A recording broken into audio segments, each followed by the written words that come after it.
A'oudou billahi minash shaitanir rajim, bismillahir rahmanir rahim. Très chers téléspectateurs, assalamu alaikum, bienvenue au studio ici, au micro.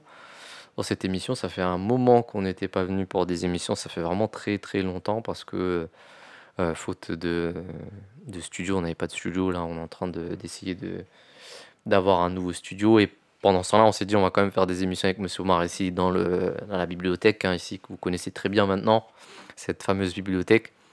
Monsieur Omar, salam alaikum. Wa alaykoum salam wa rahmatullahi wa barakatuh, Rabissam. Merci d'être venu dans cette émission. On va parler d'un sujet très important. Il y a un sujet qui revient tout le temps, c'est le fameux sujet de Jésus et de son retour.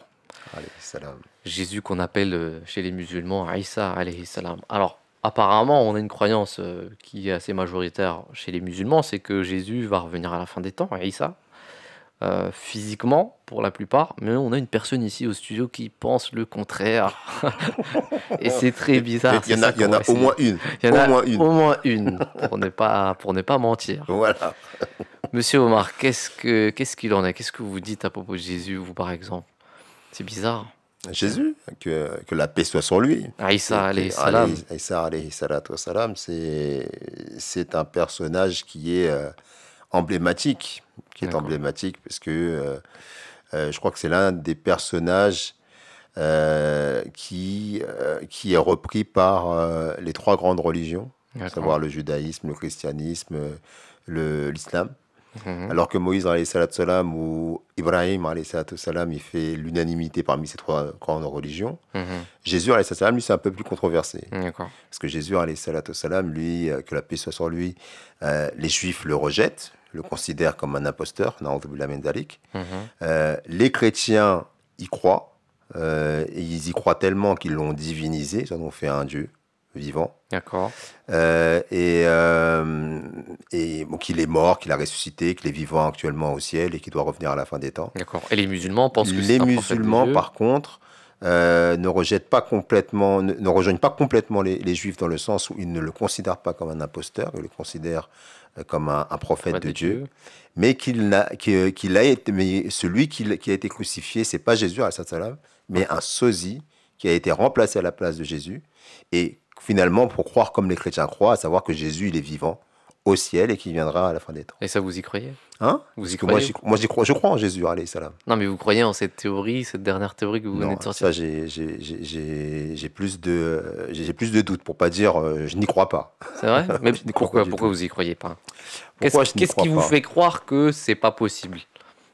Sachant qu'il y a quand même une grande majorité en islam qui croit en cette théorie-là. C'est même pas une Ça, théorie pour eux. non, ça reste une théorie. Ça reste une croyance, on va dire. Ça reste une D'accord. croyance, mais ce qui est étrange, c'est que les musulmans y croient sans savoir que ni le Coran, ni même les hadiths ne soutiennent cette croyance. Cette croyance du fait qu'une personne a été placée à la place de Jésus et que la Jésus paix soit au sur lui. ciel et tout ça. Exactement. Il n'y a pas de hadith. Déjà, il y a aucun hadith qui emploie le mot ciel pour définir l'endroit où est Jésus. Oui, mais attendez, on a quand même des versets du Coran qui disent que Jésus a été élevé au ciel. Je peux vous citer un verset, Barrafa'ahu Allahu ilayh. Mais le mot ciel n'apparaît pas. D'accord, mais il En a quand même fait, été il y a dit deux qu'il montait choses. au Il y a ciel. deux choses. Dans le Saint-Coran, Et on parle de monter. rafa'a, on Ouais. parle de monter. Et dans le hadith, on dit Kaifa antum idha nazala fikum. Ça veut dire que dans quelles conditions serez-vous les musulmans quand le fils de Marie descendra. Voilà. Donc le terme monter et descendre est employé. D'accord. Maintenant, mais le terme ciel n'est pas employé. De là, on en déduit que Jésus, que la paix soit sur lui, a été élevé physiquement au ciel. Mais ça reste une interprétation. D'accord. Après, Mais qu'est-ce que ça veut dire alors monter? Pourquoi monter alors? Le terme rafa'a, c'est dans la littérature islamique, il est employé régulièrement pour définir l'élévation spirituelle. Par exemple, lorsque vous faites, il y a une prière entre les deux sajdas où on demande à Allah d'être élevé vers lui. Et c'est le Et même le mot saint qui est prophète, employé. sallam, exactement, c'est un rafa'a qui est employé. Le saint prophète, il y a un hadith célèbre dans lequel il dit celui qui se prosterne devant Allah, Allah, il l'élève au 7e siècle. Au 7e ciel, pardon. Et donc, ces versets, enfin, c'est hadith, on comprend très bien, on sait très bien, et tout le monde le témoigne, qu'ils ne se sont jamais réalisés physiquement. On comprend de ces hadiths-là qu'il s'agit d'une rhétorique métaphorique Oui, mais qui a trait à la spiritualité. ça peut aussi s'employer pour un terme physique, non? Oui, ça peut s'employer pour un terme physique, mais dans le cadre d'un être humain, à chaque fois que c'est employé, je répète, dans la littérature islamique, on sait toujours pertinemement qu'il s'agit d'élévation spirituelle. Mais quand il s'agit de Jésus, alayhi salam, là, bizarrement... Mais pourquoi est-ce que Dieu il a mis cette confusion alors? Je veux dire, ça veut dire que ce que vous dites, ce que je comprends, c'est qu'Allah il a mis lui-même une confusion dans la tête des gens en employant un terme comme il est monté. Alors qu'il aurait pu dire voilà, je l'ai épargné spirituellement. Pourquoi est-ce qu'il a dit monter comme ça spirituellement? Pourquoi est-ce qu'il a employé ce terme-là si vraiment c'était pas une élévation physique? Bien, ce qu'il faut comprendre quand on lit le Saint-Coran, quand on parle d'islam, il faut se référer par rapport au Coran déjà, et par rapport à la Sunna. Et le Coran, il se comprend par d'autres versets coraniques. Et quand on prend les versets ensemble, dans le Saint-Coran, notamment pour avoir la définition concernant le terme Rafa, on se rend bien compte qu'à chaque fois qu'il s'agit d'un être humain, le terme Rafa, il définit la position spirituelle. Après, maintenant, si on compare, parce qu'il s'agit on parle de connaissance, l'islam, c'est de la science. C'est un savoir qui est basé sur des choses qui sont fondées, qui sont certaines. Et pour pouvoir élaborer une croyance, il faut quelque chose de solide. Or, la seule croyance, les seules raisons pour lesquelles on va dire la culture populaire partage cette croyance-là, elle se base sur ce qu'on appelle un israéliyat.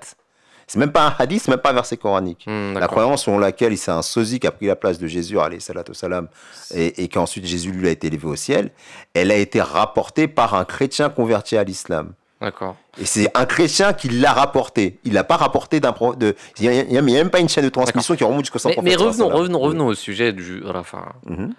Vous me dites, Rafa'a, ça ne veut que dire l'élévation spirituelle. D'accord? Donc monter spirituellement. Voilà. Mais moi, je me dis, si Allah il emploie ce mot, même si c'est vrai, ce que vous dites théoriquement, pourquoi il aurait dit monter spirituellement? Est-ce qu'il a été descendu spirituellement pour qu'on emploie ce mot-là? Dire pourquoi ce mot en particulier? Pourquoi dans ce qu'on a dit Rafa'a et non pas autre chose? Pourquoi?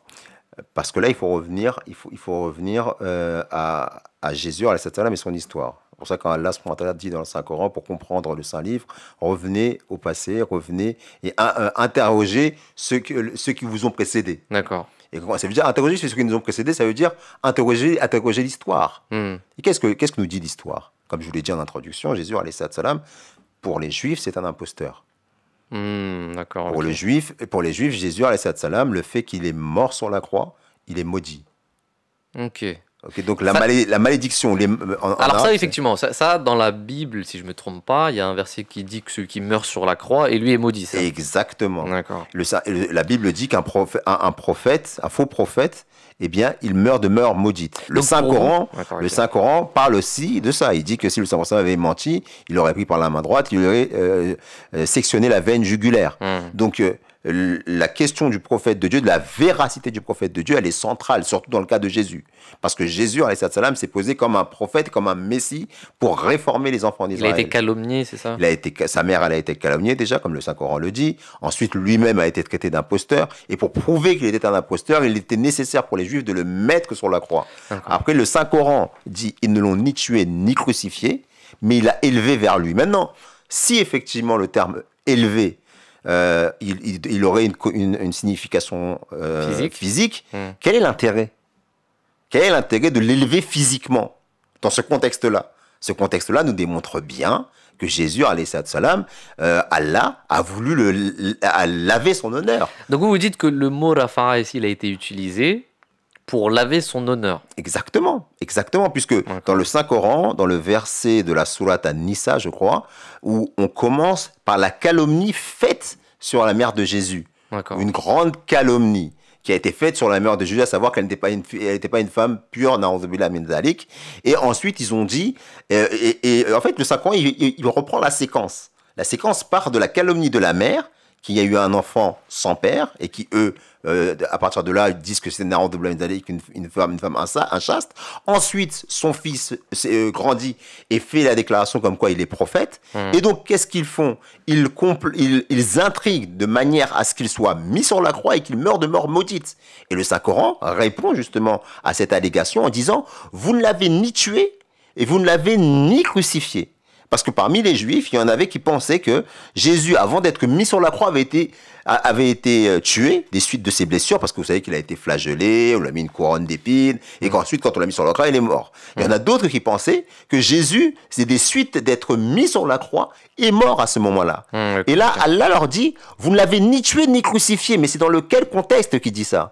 Il nous dit dans le contexte, encore une fois, du critère coranique et critère biblique qui veut que toute personne qui prétend être prophète, mais qui ne l'est pas, cette personne-là, elle meurt de mort atroce. Ah, mais dans ces cas, et donc, dans ce contexte-là, on comprend bien que le Saint-Coran reprend en fait ce contexte-là et dit, non seulement il n'est pas mort de manière atroce après avoir été torturé, mais en plus, non seulement il n'est pas mort de mort atroce après avoir été crucifié sur la croix. Mais vous dites, si je ne me trompe pas, vous dites qu'il a été crucifié.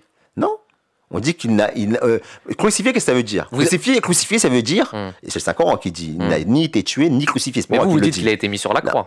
Tout à fait, parce que crucifié, c'est mourir à travers une certaine manière de mort. La mort par crucifixion. Donc, et nous disons qu'il a été mis sur la croix, mais qu'il n'est pas mort sur la croix. C'est ce que le Saint-Coran dit. Le Saint-Coran dit, vous ne l'avez ni tué, comme je vous l'ai dit, avant d'être mis sur la croix. Vous ne l'avez ni tué sur la croix. Walakin shubbiha lahum. Mais vous avez un doute là-dessus. Et c'est là qu'il y a parfois de la malhonnêteté parmi l'orthodoxie islamique. Il y en a qui vont même jusqu'à traduire ce passage-là, shubbiha lahum, par nous avons changé, nous avons mis un sosie à la place de Jésus. Alors que le terme qui est employé dans le verset en question, shubbiha lahum, c'est le doute. Allah, il a mis un doute sur les Juifs, les pharisiens. Alors c'est vrai, il n'était pas sûr. Ça c'est vrai. Alors la traduction qu'on fait majoritairement à la Kinshubbi Halahum, c'est il leur a été paru ainsi. Exactement. Et c'est vrai que on peut l'interpréter de diverses manières. Il y a des gens qui diront une personne qui a été mise sur la croix, une autre personne, un imposteur, enfin une autre personne. Là c'est une interprétation, c'est pas une traduction. Ouais. Il y a traduire et interpréter. On peut traduire dans la traduction. En aucun cas, on parle de sosie. On parle... Ouais, sinon, ok, ça je peux comprendre. Sinon, il y aurait peut-être un pronom. Voilà, et là, exactement, il n'y a pas de pronom. Il n'y a pas de pronom. Donc, il aurait été paru ainsi, ça c'est une autre question. Ça, on peut en débattre et tout ça. Moi, je veux juste savoir une chose. Alors là, vous m'avez expliqué que la crucifixion, pour vous, c'est une personne qui est mise sur la croix et qui meurt sur la croix. Il n'a pas été mis sur la croix. Il a été mis sur la croix, mais il n'est pas mort. Pas mort sur la croix. Mais moi, ma deuxième question, c'est... Le verset Rafa'ahu Allahu ilay. Dieu il dit il l'a élevé vers lui. Oui. Bon, il aurait pu dire il l'a élevé. Mais là il a dit il l'a élevé vers lui. Quel est le but de la vie du croyant? C'est la proximité de Dieu. Exactement. Est-ce que un croyant, quel est le croyant qui va dire que quand on s'élève vers Dieu c'est une élévation physique? Dites-moi. Y a-t-il un croyant sur cette terre qui peut dire une chose pareille? Mais dans ces cas-là, est-ce que le Saint Prophète sallam il n'a pas fait Isra et Miraj, il n'a pas été au ciel, lui aussi? C'est pour ça que je dis, mais quel est le croyant? Est-ce que le prophète... dire, moi c'est une question que je vous demande, je vous répondrai par oui ou par non. Est-ce qu'il existe sur cette terre un croyant qui peut dire que s'élever vers Dieu, c'est une élévation physique? Non. Voilà, vous avez la réponse à votre question. Sans rentrer même dans... Parce que je sais qu'il y a un débat. Je sais qu'il y a un débat là-dessus, sur le Isra wal Miraj. Mais sans rentrer dans les détails de cette question. D'accord. Juste cette question-là. Mais on sait qu'il y a exception ceux qui prônent cette croyance-là doivent répondre à cette question. Est-ce que eux-mêmes qui croient que littéralement Jésus a été élevé physiquement au ciel, que le Saint Prophète sallam a été élevé physiquement au ciel dans le cadre de Isra wal Miraj, est-ce que eux-mêmes, dans leur fort intérieur, ils croient que s'élever vers Allah, c'est une élévation physique? S'ils y croient, qu'ils fassent attention parce que ça peut être un blasphème. Parce que ça veut dire que vous situez Allah. Pourquoi? C'est que vous situez Allah. Parce qu'Allah dit qu'il est Nourou fis samawati wal ard. Alors, s'approcher de lui physiquement, qu'est-ce qu'avait dit Jésus? Qu'est-ce qu'avait dit Moïse lorsque Allah lui a dit, qu'est-ce qu'avait dit Allah à Moïse lorsque Moïse avait posé la question à Allah? Oh Allah, est-ce que je peux te voir physiquement?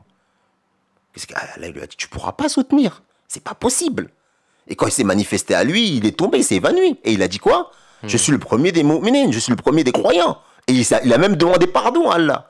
Cet exemple-là nous montre que la conception physique de Dieu est quelque chose qui n'est pas considéré comme acceptable en islam. Le trône de Dieu, alors, c'est quoi? On parle de trône de Dieu. Pareillement. Parce que là, on est en train de faire de l'anthropomorphisme. Les personnes, sans s'en rendre compte, sont en train d'adhérer à des croyances que eux-mêmes combattent. Le panthéisme, l'anthropomorphisme, ces croyances-là qui ont fait couler beaucoup d'encre et qui ont malheureusement amené à des conflits. Ça veut dire quoi ces termes-là? Anthropomorphisme. Panthéisme, anthropomorphisme, c'est quand Allah est dans sa création, que Allah prend des formes humaines, sans rentrer dans les détails, c'est conceptualiser Allah. C'est limiter Dieu. Voilà, c'est conceptualiser Allah en l'intégrant dans sa propre création. Mais qu'est-ce que ça veut dire? Pour un croyant, surtout pour un musulman, la ilaha illallah. Il n'y a d'autre que Dieu. Qul huwallahu ahad, Allahu samad, lam yalid wa lam yulad wa lam yakul lahu kufuwan ahad. Et c'est le dernier verset que je vais traduire. Et nul ne lui est semblable. On ne peut pas aujourd'hui je suis d'accord. Comprendre littéralement, je terminerai là-dessus. On ne peut pas aujourd'hui avoir une compréhension littérale sur l'être de Dieu. Mais comment est-ce qu'on interprète? Parce qu'il y a quand même des versets qui disent, tout à l'heure on parlait de Isra wal-Miraj. D'ailleurs, sur ça, qu'est-ce que vous dites? Qu'est-ce que vous pensez du voyage spirituel? Vous pensez que c'est un voyage spirituel? C'est une vaste question. C'est une vaste question.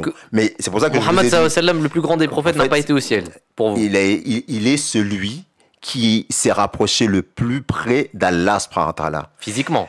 Spirituellement, parce que se rapprocher d'Allah, là vous avez compris ce que je viens de vous expliquer. On ne peut pas rentrer sur ce terrain. D'accord, mais comment vous l'expliquez par littéralisme? Mais je veux bien le comprendre. Parce que si vous êtes dans le littéralisme, ce que je suis en train de vous expliquer, regardez, je vais vous expliquer. Excusez-moi.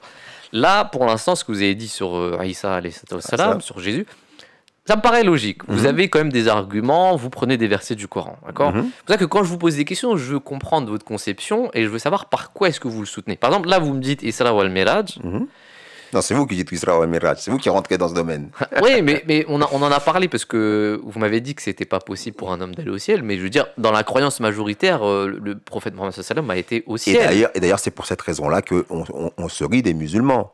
Il y avait une fois un non-musulman qui avait un débat sur la rationalité en islam et qui, à un moment donné, a dit « Mais vous croyez véritablement que le saint prophète sallallahu alayhi wa sallam est monté sur Al-Burak, un cheval ailé, et qui s'est élevé physiquement au ciel ?» Et le musulman dit « Oui, c'est ma croyance. » Mais ça dit « C'est pas rationnel, ça. » D'accord, mais peu importe. Mais je veux dire, peu importe. C'est très intéressant ce que vous dites. Pourquoi je dis que moi je crois à Al-Burak. Je crois que le saint sallam s'est déplacé sur Al-Burak, il est parti voir le vers Allah subhanahu wa ta'ala. Mais je crois aussi que le saint sallam a dit, en ce qui concerne les choses de l'invisible et les choses qui ont trait à l'au-delà, parce que comme on dit, celui qui a vu Dieu sur cette terre le verra dans l'au-delà. Donc on sait que le saint sallam a vu le paradis ici-bas. Mais quand il parle de paradis, il dit ce que nul œil n'a vu, nulle oreille n'a entendu, ce que nul cœur n'a conçu. Donc le saint sallam lui-même d'emblée, sans rentrer dans l'interprétation, il nous dit attention. Ne pensez pas que ce que je suis en train de vous dire, vous pouvez le comprendre littéralement, parce que vous faites une erreur. Et ensuite, vous devenez la risée des gens.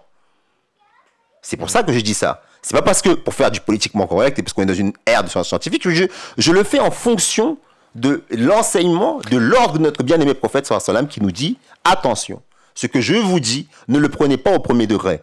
Parce que sachez que ces choses de la spiritualité sont des choses que vous ne pouvez pas concevoir. C'est un domaine qui appartient au divin. C'est vrai que ça me rappelle le verset, parce que dans les versets sur le Isra, il y a un verset qui dit Wama kadhabul fawadu wama ra'a. Et les cœurs n'ont pas menti sur ce qu'ils ont vu. Donc pour vous, ça c'est un argument pour dire que il l'a pas vu physiquement, quoi. C'est un argument pour dire que tout ça c'est une expérience spirituelle.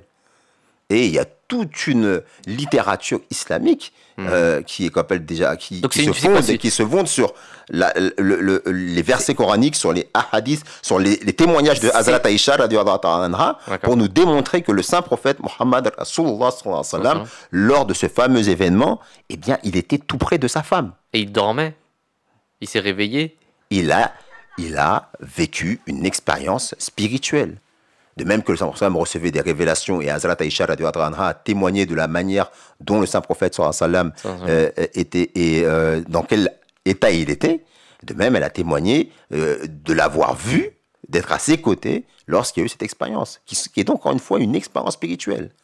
D'accord, ok. Après, ce qu'il faut bien comprendre, c'est que lorsque vous commencez, et encore une fois, c'est l'espace de cette émission ne sera pas suffisante pour qu'on puisse entrer dans les détails et démontrer ce point de vue-là au niveau spirituel, parce que je sais qu'il y en a qui le croient au niveau littéral, donc c'est pas en 2 minutes que vous allez pouvoir y répondre, mais ce que je veux dire par là, c'est que la compréhension littérale des événements islamiques, de l'histoire islamique, pose plus de problèmes qu'elle n'en résout.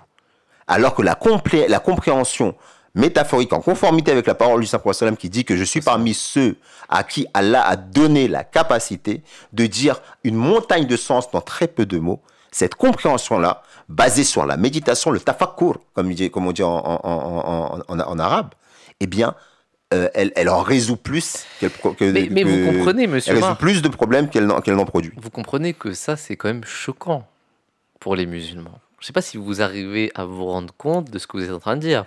Vous êtes en train de remettre en cause toute la croyance de la majorité des musulmans à propos de Isa alayhi salam. C'est quand même incroyable. Quelqu'un qui écoute ça, ok, ça paraît logique, hein, ça a du sens, mais je veux dire, c'est quand même choquant, monsieur Omar. Les savants, ils ne savaient pas tout ça. Vous savez, c'est la religion.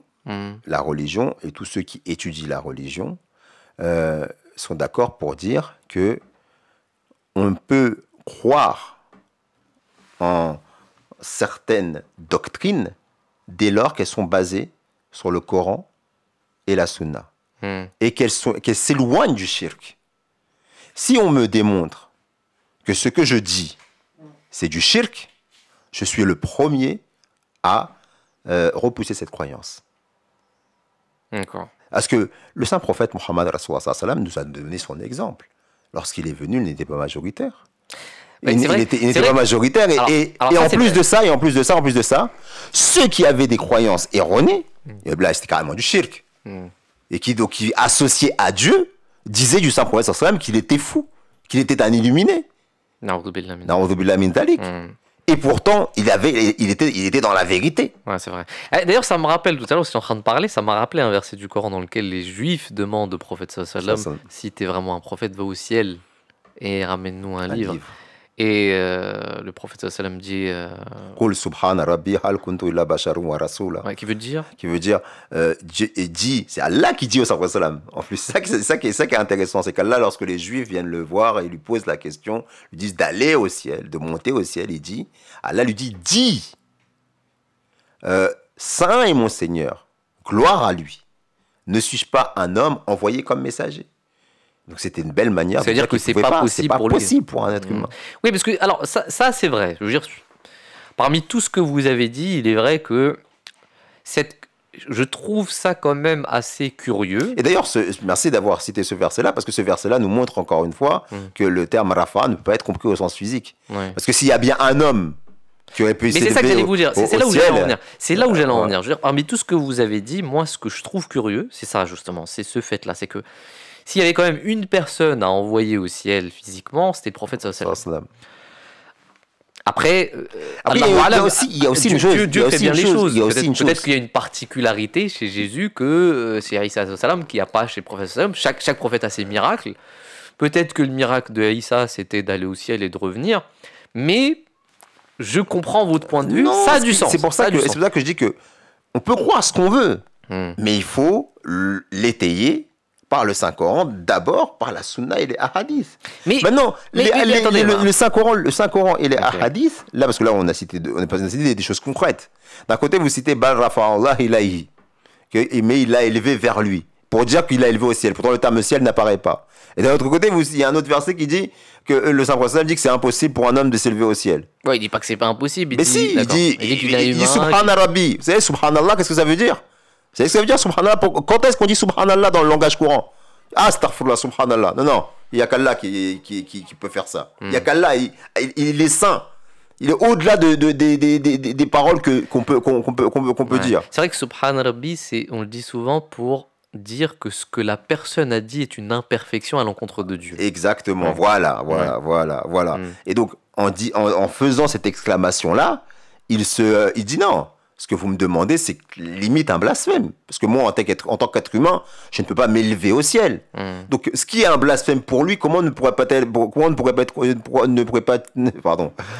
qui est un blasphème pour le personne n'est pas un blasphème pour Jésus.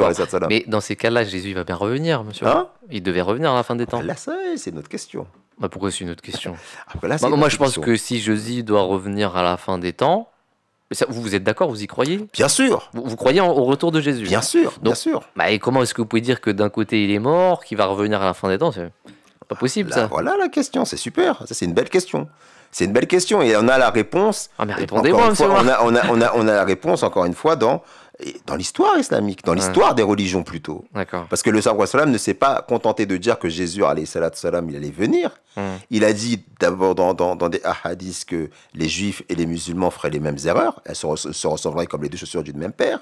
Ensuite, il a interpellé les musulmans en leur disant comment vous réagirez quand le fils de Marie descendra, il sera un imam de parmi vous. Et quand on fait on réconcilie, quand on essaye de mettre en perspective ces deux hadiths, on fait un voyage dans le temps à l'époque des Juifs, à la venue de Sayyidina Isa alayhi salam. Parce que lorsque Sayyidina Isa alayhi salam, il est descendu parmi les Juifs l'ont rejeté. Pourquoi? Parce qu'ils s'attendaient à ce qu'un ancien prophète descende physiquement du ciel après avoir été monté physiquement au ciel. Et de la bouche de Jésus lui-même, il a dit que cette interprétation-là, elle était erronée parce que ne peut descendre que celui qui est monté. D'accord? Donc, vous voyez dans cette histoire, on voit que l'histoire se répète. D'accord. C'est que le saint prophète sallallahu alayhi wa sallam a fait allusion justement aux enfants d'Israël et de leurs erreurs d'interprétation, d'avoir cru que quand la Bible parle de l'avènement d'un ancien prophète, il s'agit d'un prophète qui est physiquement situé au ciel et qui doit venir avec son corps physique une seconde fois. Et alors, ils ont rejeté Jésus à cause de ça, justement. Et le saint prophète dit, mais comment vous allez réagir? Puisque je vous dis à vous aussi qu'il y aura un ancien prophète qui va descendre. Et comment réagissent aujourd'hui les musulmans? Je parle de l'orthodoxie, je parle de ceux qui sont censés étudier les textes, ceux qui sont censés faire les interprétations et qu'ensuite ils le vulgarisent. Eh bien, ces personnes-là, depuis un certain temps, parce que ça n'a pas toujours été comme ça, par exemple à l'époque du saint prophète sallallahu alayhi wa sallam, ce n'était pas du tout la croyance en réalité, et je peux le prouver. Eh bien, ces personnes-là qui ont vulgarisé ont fait la même erreur que les Juifs, et c'est une prophétie du saint prophète sallallahu alayhi wa sallam qui l'a dit. Vous ferez les mêmes erreurs que les Juifs. Vous ressemblerez aux Juifs comme les deux chaussures d'une même paire. Et là, l'une des plus grandes erreurs des Juifs, c'est d'avoir rejeté Jésus, alayhi salam, entre autres, parce qu'il y a plusieurs autres raisons que je ne vais pas m'appesantir sur ces autres raisons-là, parce que ce qui nous intéresse, c'est sur ces questions-là du Rafa. Entre autres, la raison pour laquelle ils ont rejeté le Messie, fils de Marie, que la paix soit sur lui, c'est parce que Élie, il va revenir physiquement à la fin des temps, et ils ont interprété qu'il était physiquement au ciel et qu'il descendra physiquement au moment d'annoncer le Christ. Ça, c'est intéressant ce que vous dites. C'est-à-dire que les musulmans n'ont pas cru en la deuxième venue d'Élie du ciel. Les Juifs, vous voulez dire? Non, les musulmans aussi, parce qu'après, ceux qui sont devenus, ceux qui ont suivi étaient des musulmans. Le prophète sallallahu alayhi wa sallam est venu, il y a eu tout une continuité. J'ai pas compris. Quand vous dites... C'est-à-dire qu'il y a eu les croyants, on va dire. Voilà. On parle pas des musulmans. On parle des croyants. À ce moment-là, ont cru au fait que Jésus n'était pas censé revenir à la fin des temps, Élie n'était pas censé revenir avec son corps physique. Ouais, à l'époque des Juifs, là, à l'époque des Juifs. Jésus. Ensuite, le prophète sallallahu alayhi wa sallam est venu, puisque c'était ça la continuité. Ouais. Ils ont cru au prophète sallallahu alayhi wa sallam. Pourquoi ils ont cru au prophète sallallahu alayhi wa sallam? Parce que derrière, justement, ils ont cru en tous les autres prophètes, c'est-à-dire Isa alayhi salam, Élie, la deuxième venue d'Élie, etc. Donc ils ont cru en tout ça, mais pour le retour de Jésus à la fin des temps, ils disent, mais lui il va revenir au ciel, du ciel, c'est ça? Oui, sauf que c'est pas les mêmes personnes. C'est pour ça que c'est important. Faut bien faire le distinguo, parce que là on parle de trois phases différentes. On parle de la première phase, la phase où Jésus vient. Les contemporains de Jésus, parmi lesquels les Juifs, mais aussi les Esséniens, Oui, parmi mais lesquels ce que je veux dire, les disciples de Jésus, eux, ont reconnu justement je suis d'accord. cette prophétie. Mais ce que je veux dire, c'est que les musulmans d'aujourd'hui, Ouais, on ne parle Ouais. pas des musulmans d'avant, croient comme les croyants de l'époque d'Élie. les croyants de l'époque d'Élie, oui, tout à fait. Ceux qui attendaient le Messie, Voilà. et Élie, ouais, d'accord. Aujourd'hui, les musulmans, ils croient justement que la deuxième venue d'Élie, c'est pas fait physiquement. Oui, normalement. C'est ça que je suis en train de dire. Normalement. C'est-à-dire- Après, s'ils connaissent l'histoire. Parce que, en fait, ce qui est compliqué, c'est dans cette histoire-là, c'est que tout le monde ne fait pas ce travail de recherche. C'est pour ça que c'est pas, la religion, ce n'est pas une question d'oralité. Or, la grande majorité du savoir religieux dans la communauté musulmane, j'ai envie de dire dans les communautés musulmanes, D'accord. c'est une transmission orale. J'ai entendu dire que ma grand-mère, elle a dit, chez nous par exemple, on dit qu'il y a Chez les Comoriens. Ouais, les Comoriens, on parle de Kitab Koko et Kitabullah. Kitabullah, c'est le livre d'Allah. Le livre d'Allah. Et Kitab Koko, c'est le livre de la grand-mère. Et c'est souvent de la grand-mère qu'on reçoit certaines croyances. Donc ces croyances-là, par exemple, la croyance sur laquelle Jésus doit revenir à la fin des temps, dans certaines traditions, notamment africaines, du côté du Mali, par exemple, là-bas, les gens, quand ils disent qu'une chose n'existe pas, ils vont dire oui, cette chose-là, elle arrivera quand Jésus descendra. Ouais, c'est pour dire à quel point cette croyance physique, elle est irréaliste. C'est comme pour dire quand Les poules auront des dents, les poules ou auront- la semaine des 4 jeudis. Vous imaginez? C'est passé dans le langage populaire. Vous voyez? Ça c'est une parenthèse pour vous dire que c'est pas parce que la majorité croit en une certaine croyance, au point de la tourner en dérision, même sans en avoir conscience, qu'on va dire qu'ils ont raison. Ah, puis, je ferme la parenthèse par rapport à ça. Ok. Et après, vous disiez quoi? J'ai un peu Ouais, perdu. je parlais du retour de Jésus. Donc pour vous, c'est qui Jésus? Comment est-ce qu'il doit revenir? De la même manière qu'il est venu la première fois. De la même manière qu'il est venu la première fois. C'est-à-dire Parce que, naître d'une mère. voilà, naître comme tous les êtres humains naissent. D'accord. Après, la particularité de Jésus par rapport à sa naissance sans père, elle a même une explication rationnelle. Mais en tous les cas, le deuxième avènement de Jésus doit être compris à la lumière des erreurs qui ont été faites par les Juifs et de contemporains de Jésus.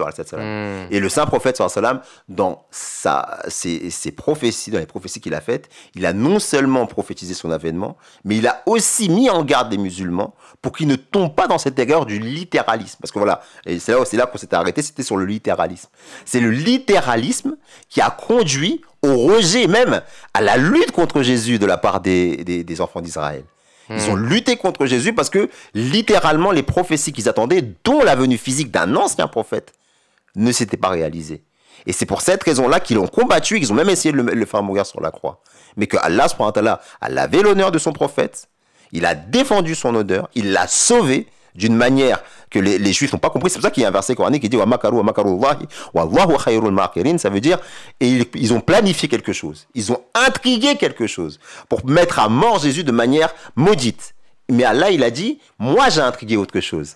Et je suis le meilleur de ceux qui planifient. » Et c'est sur ça que nous, on se base pour dire que déjà, Allah subhanahu wa ta'ala, avait prévu de protéger son prophète. C'est pour ça qu'il y a un verset coranique qui dit que lui, Allah, il est celui, avec ses prophètes, qui a toujours la victoire.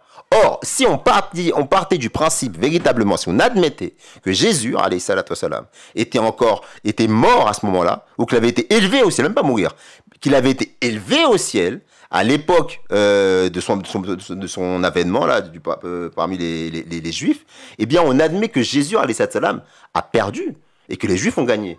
Parce que la mission de Jésus ne s'arrêtait pas simplement à la seule Palestine. La Palestine ne comportait que seulement 2 tribus. Alors que la Bible et le Saint-Coran sont d'accord pour dire que Jésus, alayhi salam, a été envoyé pour toutes les tribus des Bani Israël. Rasulan ila Bani Israël. Et dans le Saint-Coran, dans la Bible, on dit les 12 tribus d'Israël. Alors qu'en Palestine, il n'y en avait que 2. Donc si on admet même, comme la doxa, la soi-disant doxa islamique contemporaine, eh bien, qu'il a été élevé à ce moment-là, qu'en est-il du reste de son travail?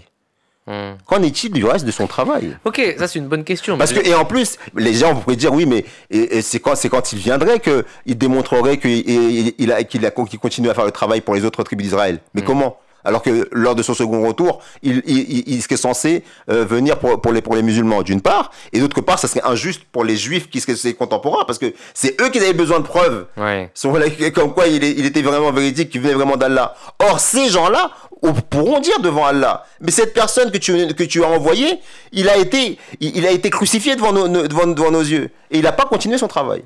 Mais le retour, moi je veux revenir sur le retour. Qu'est-ce qui va se passer? Jésus va revenir dans... L'esprit de Jésus va revenir dans une autre personne? Qu'est-ce qui va... comment ça va se passer? Pourtant, on sait qu'il va revenir, vous y croyez aussi. Comment Élie a été reconnu par ceux qui ont reconnu Jésus, alayhi salatu wassalam? Bah, vous de me le dire, ça, je sais pas. Vous savez pas? Non, ça vous le savez, vous êtes un missionnaire, mon Rabbi Saheb. Non, mais là il faut encore revenir sur l'histoire.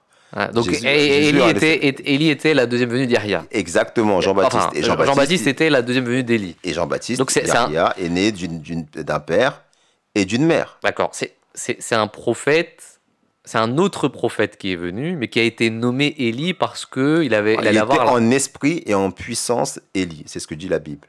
Il était Élie en esprit et en puissance. Ça veut dire que c'était un prophète avec les mêmes qualités spirituelles, morales, ce que vous voulez, d'un ancien prophète. Donc ce que vous me dites, c'est que le retour de Jésus, ça sera un nouveau prophète qui aura... Enfin, Dieu lui a attribué le nom de Jésus, à Issa. Il sera la deuxième venue de Jésus, mais ce ne sera pas Jésus. Encore une fois, ce n'est pas... Non, oui ou non Encore une fois, il faut revenir sur ce que l'histoire nous enseigne. D'accord. Mais l'histoire nous enseigne ce que vous venez de dire. D'accord. À savoir qu'un ancien prophète a été son nom lui a été déjà donné le cas, d'accord. Un prophète qui était contemporain, justement, de cette personne qui attendait un Messie. Donc là, ce que vous êtes en train de dire... Je voudrais rajouter une chose. C'est important de parler toujours avec science. Le Saint-Coran dit que vous ne trouverez pas de changement dans la pratique d'Allah. Et le Saint-Coran est un rappel. Il y a toujours une répétition dans l'histoire. Dans l'histoire des religions, le Saint-Coran, il est rempli d'histoires qui se sont passées et qui sont amenées à se reproduire. C'est pour ça qu'on dit que ce n'est pas un livre de contes. Okay. C'est un livre prophétique qui dit que ce qui s'est passé dans le passé, vous voulez comprendre le futur, alors allez dans le passé et étudiez ce qui s'est passé dans le passé pour comprendre ce qui est dans le futur. Vous dites... Et donc par rapport à cette histoire qu'on connaît et qui s'est déroulée et qui a été la cause, encore une fois, du rejet du premier Jésus, les musulmans avisés qui comprennent ce qu'a voulu dire le saint prophète Mohammed doivent comprendre que ce qui s'est passé à l'époque des enfants d'Israël lors de la venue du Messie initial va se reproduire et que le terme Aïssa ibn Maryam employé par le saint prophète n'a pas été fait de manière anodine. Par hasard, rien n'est plus hasard. Ok, mais pour être clair, parce que là c'est chaud quand même, monsieur Omar, je ne sais pas si vous en rendez compte. Non, là vous êtes en train de dire aux musulmans que le Jésus qui va revenir à la fin des temps, c'est pas le Jésus premier, c'est un nouveau prophète, mais qui aura, on va dire, la même mission, la même personnalité peut-être que Jésus. En fait, c'est un symbole, c'est symbolique de dire Issa, mais que ça sera un nouveau prophètre chez les musulmans. C'est ça que vous dites. Moi, je dirais... Ouais. Mais oui ou non, il faut mettre en perspective les deux croyances. C'est trop facile de dire les choses comme ça. Non, mais soyez clair. C'est trop facile. Si, je suis très clair. Je suis très clair. C'est les personnes qui entretiennent la croyance populaire qui ne sont pas claires sur ce que cette croyance populaire, elle implique. Parce qu'avant de clarifier la croyance que nous soutenons, à savoir que je soutiens par rapport à l'avènement, à cette prophétie concernant la venue de Jésus, alayhi salam, eh bien, il faut clarifier déjà ce qu'il y a dans la tête de ceux qui croient de manière aveugle, on va dire, en cette venue du Messie, justement, alayhi salam. Et qu'est-ce que ça implique? Ça implique quoi? Ça implique qu'on croit qu'un prophète juif, parce que Jésus a été envoyé pour les enfants d'Israël, doit venir après le saint prophète Mohammed alors qu'il n'a pas étudié le Coran, il n'a pas étudié la Sunna, il ne connaît pas les hadiths, c'est un juif, et il vient et lui, comme il dit dans la Bible, je suis venu accomplir la loi. Il est sous l'autorité de Moïse. Surtout dans le Coran, il a été dit, il a été envoyé au peuple d'Israël. Et ensuite, le Saint-Coran dit qu'il lui a enseigné la Torah et les évangiles. Donc Jésus, si c'est le même qui est venu il y a 2000 ans, D'accord, j'ai compris. il vient avec la Torah et l'évangile pour évangéliser les musulmans. Et là, dans ce cas-là... Non, là, les savants, ils disent, il va être musulman. Dans ce cas-là, c'est qu'ils le disent, mais qu'ils montrent un verset. Dans ces cas-là, devenez chrétien, pas juif, pas musulman. Non, mais attendez. Mais maintenant que j'ai dit ça, Okay. j'ai dit que ce que ça implique. Voilà.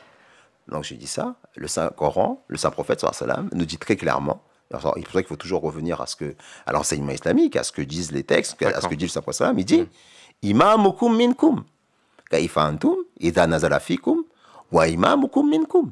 qu'il sera un imam de parmi vous-même. Ce sera un imam de parmi les musulmans. Ouais, je comprends bien, mais ce sera un imam de parmi les musulmans. C'est-à-dire que ça sera une personne de la Oumma musulmane. Donc ça sera un musulman. Ça sera un musulman, ça sera pas un juif. D'accord, ça sera pas le Jésus qui est venu avant. Ça sera pas quelqu'un qui est venu enseigner la Torah et l'évangile. Okay, donc ça sera un imam. Ça sera une nouvelle personne, d'accord. Exactement. Et ça sera un prophète.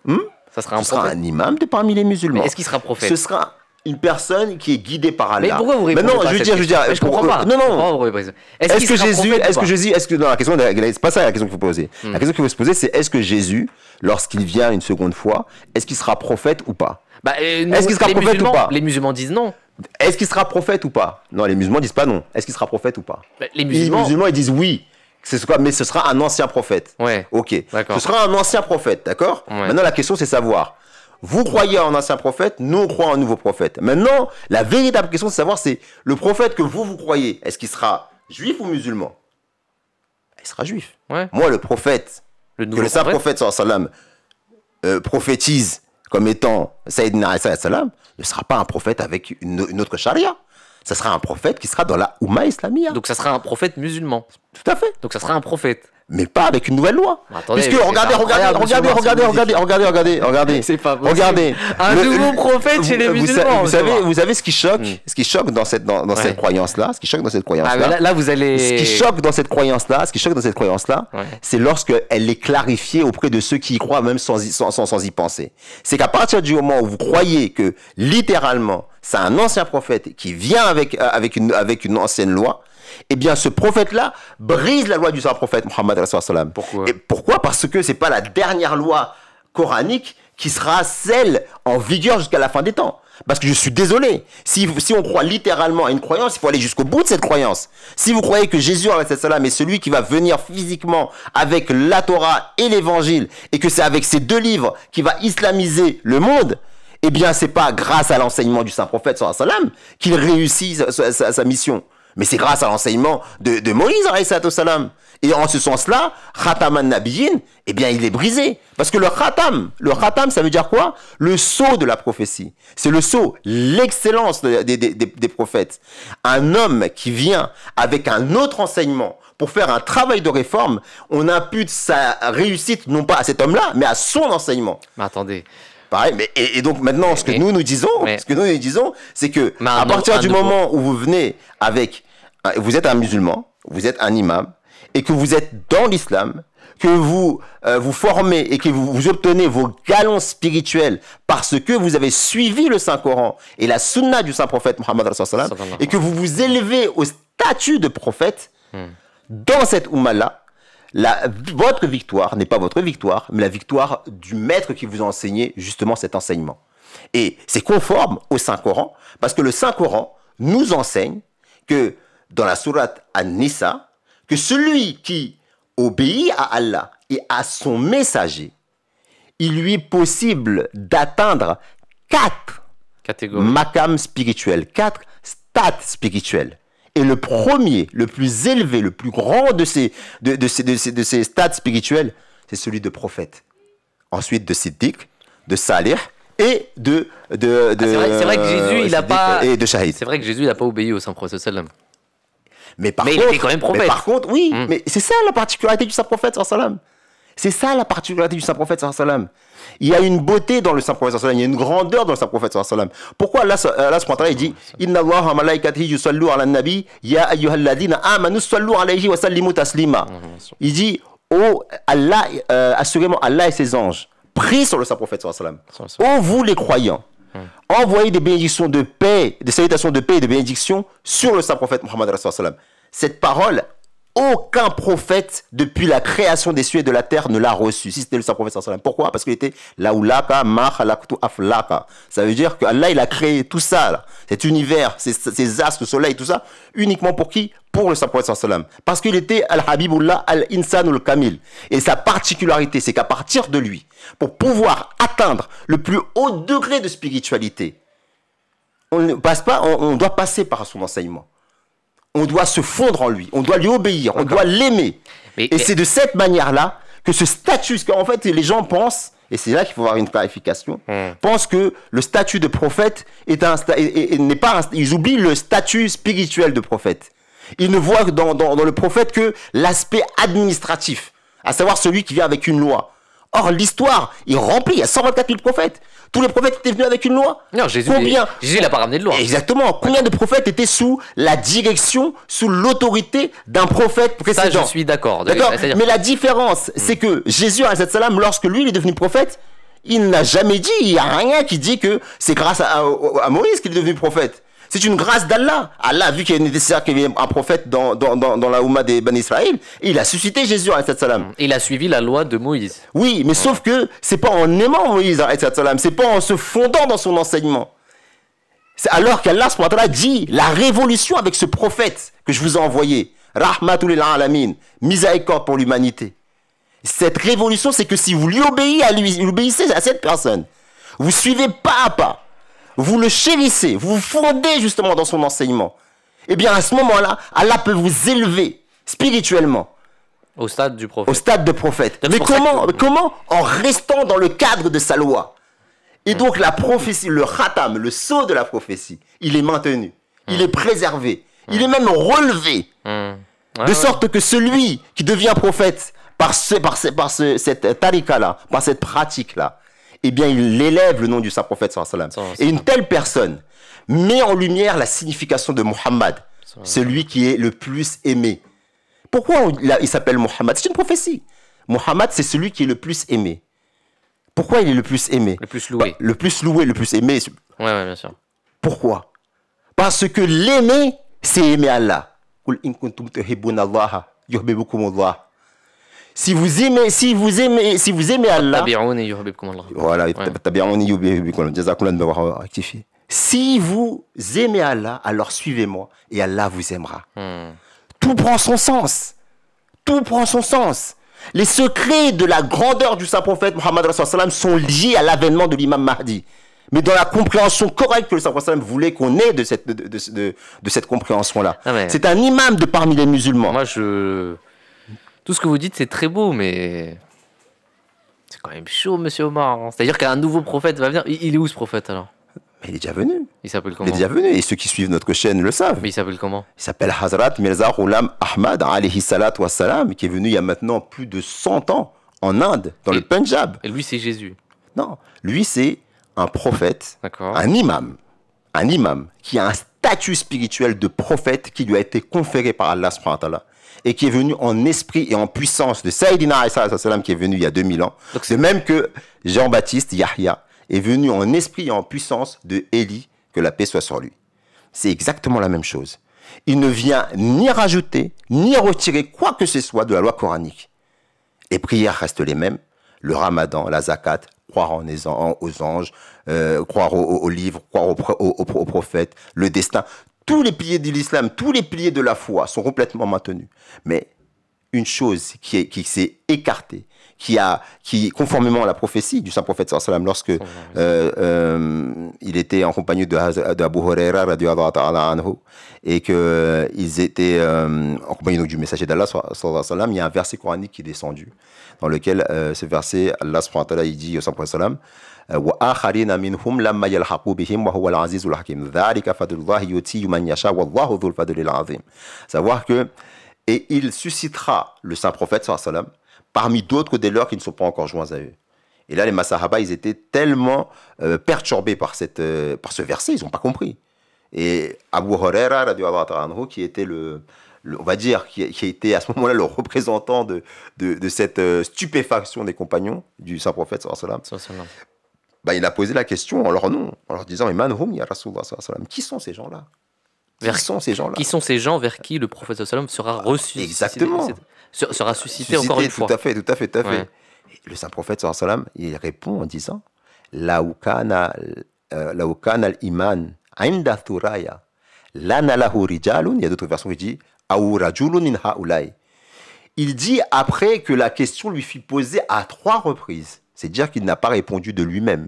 Comme il dit dans notre verset coranique, il ne répond pas de lui-même, il ne parle pas de sa propre initiative, il ne parle pas avec ses passions. Il dit, même si la foi devait monter jusqu'aux Pléiades, un homme de la descendance de Salman viendrait et atteindrait cette foi. Salman Mais qui était... Salman, c'était un Perse. Parmi tous les Arabes qu'il y avait... Donc ça serait un Perse, c'est ça? Parmi tous les Arabes qu'il y avait autour du saint prophète sallallahu alayhi wa sallam, à ce moment-là, il n'y en avait qu'un seul qui n'était pas arabe, c'était Salman le Perse. Et il a dit, il a mis sa main sur Salman, qui est de descendance persane. Et il a dit, un homme de sa descendance viendrait. Et c'est lui qui ramènerait cette foi. Et donc, pourquoi j'ai cité ce verset? Pourquoi j'ai cité ce verset?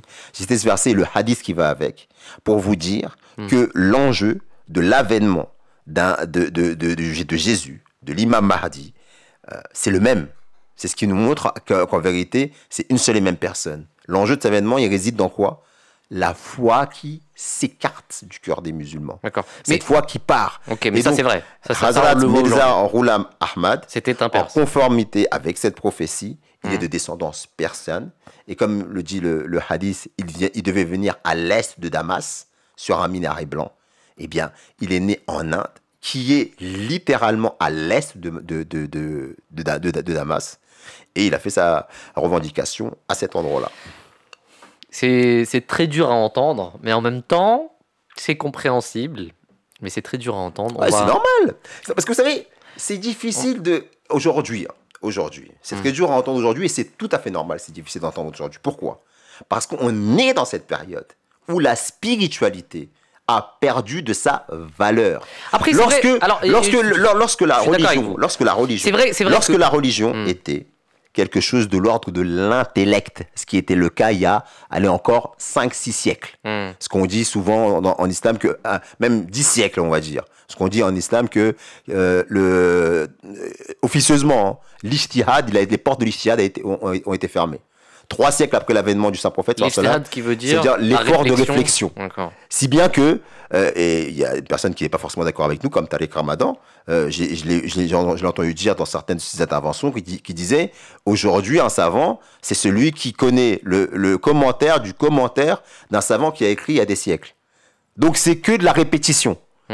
Alors quand vous êtes dans cette optique-là, et que finalement, il y en a qui vont jusqu'à sacraliser des livres, comme on doit sacraliser le Saint-Coran, alors que ce ne sont que des paroles humaines, dès lors que vous avez des savants qui se positionnent, qui ont seulement des opinions, et qui pourtant sont prêts, eux, dans leur esprit de savant, à remettre en question ces opinions, ceux qui héritent de leur opinion en font parole coranique. Ouais, je sais. Bah, je suis d'accord avec vous parce que... Et donc c'est pour ça que c'est dur. Jusqu'ici, je suis d'accord. C'est pour ça que c'est dur. C'est vrai, moi, je répondais justement à cette question-là. C'est pour ça que c'est dur. Moi, je demande pas aux gens de croire sur parole. On a cité des références là. On a cité des versets coraniques. On a cité des hadiths. On a invoqué l'histoire. C'est vrai parce que tout à l'heure vous avez dit une chose, c'est que l'histoire se répète.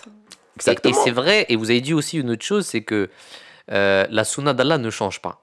Dieu le dit lui-même, sa pratique ne change pas. Et c'est vrai que dans l'histoire, à chaque fois qu'un nouveau prophète vient, c'est toujours pointé, c'est toujours invraisemblable en fait. On se dit, mais attendez, c'est incroyable quand même. C'est tellement vrai qu'il y a un verset coranique, excusez-moi de vous couper, mais il faut que je le dise, que ça illustre ce que vous dites, que même à l'époque de Joseph, le Saint-Coran dit, et quand il est mort, les gens disaient, mais il n'y aura pas de prophète après lui.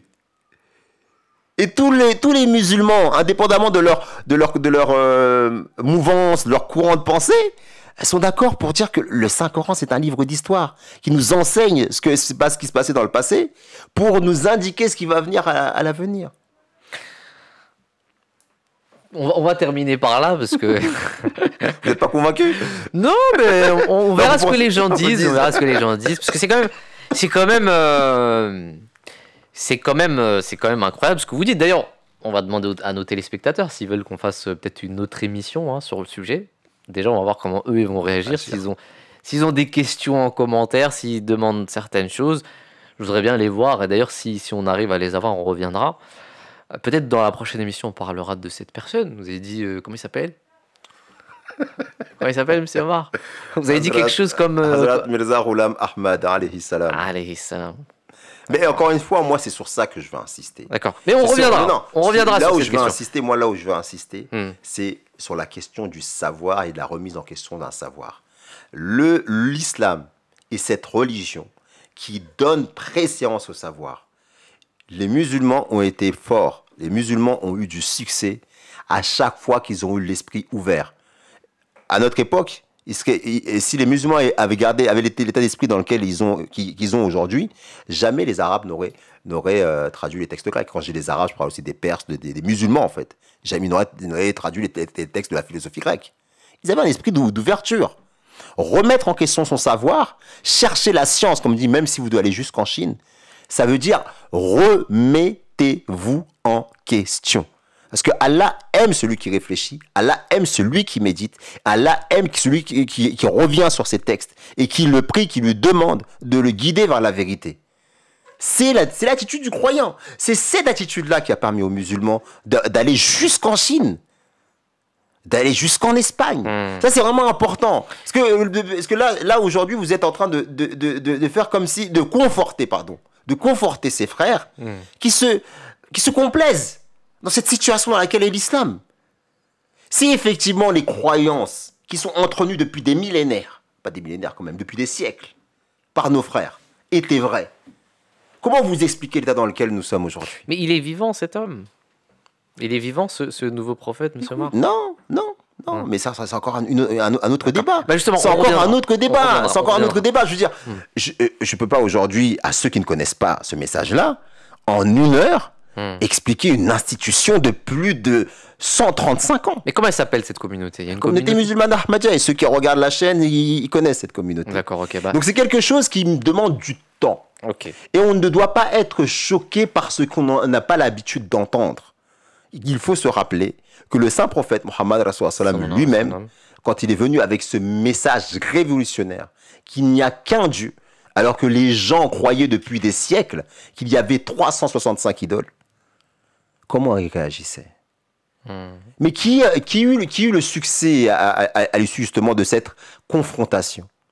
Celui qui était dans la vérité, alors qu'il était considéré comme un malade, comme un fou, comme quelqu'un de possédé.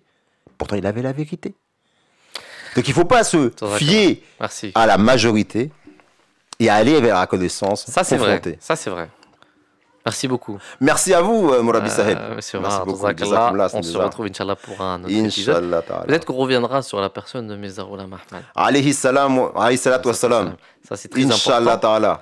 Et si les gens ont des questions, peut-être qu'on reviendra avec ces questions. Inch'Allah, avec grand plaisir. Merci beaucoup. Il mérite d'être connu. C'est un grand homme. C'est vrai. Salam alaikum wa rahmatullah. Wa alaikum salam wa rahmatullah wa barakatuh.